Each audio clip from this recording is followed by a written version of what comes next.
നിരവധി കറാമത്തുകൾ കൊണ്ട് വിശ്വാസികളുടെ ഹൃദയാന്തരങ്ങളിൽ ആത്മീയതയുടെ വെളിച്ചം പകർന്ന കവരത്തി ദ്വീപിലെ താജുൽ ഔലിയ സയ്യിദ് മുഹമ്മദ് ഖാസിം വലിയുല്ലാഹി തങ്ങളുടെ 305-ാം ഉറൂസ് മുബാറക് ഇന്നു മുതൽ ജൂലൈ 29 തിങ്കളാഴ്ച വരെ വിവിധ പരിപാടികളോടുകൂടെ പ്രൗഢമാവുകയാണ്. താജുൽ ഔലിയ സയ്യിദ് മുഹമ്മദ് ഖാസിം വലിയുല്ലാഹി തങ്ങളവറുകളുടെ ഉറൂസ് മുബാറക്കിന്റെ ആരംഭ ദിനമായ ഇന്ന് ഇശാ നിസ്കാരാനന്തരം അഹ്ലുബൈത്തിലെ ആദരശോഭയായ സയ്യിദ് ജലാലുദ്ദീൻ ജീലാനി വൈലത്തൂർ തങ്ങൾ നേതൃത്വം നൽകാനെത്തുന്നു.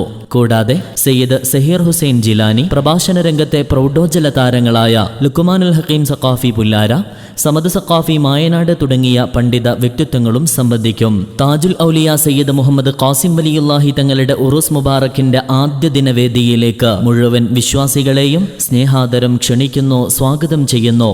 ഇന്ന് ഇശാ നിസ്കാരാനന്തരം കവരത്തി ജാമിയ ഖാസിമിയ പുതിയടം സ്വലാത്ത് നഗറിലേക്ക്. ആ കാലം കരളിൽ കുളിരലയായി, ആ ചരിതം പാടിയിടാൻ കൊതിയായി, ഉറൂസ് മുബാറക്കും വരവായി, ആ പുതിയടം നഗരി ഒളി നിറവായി.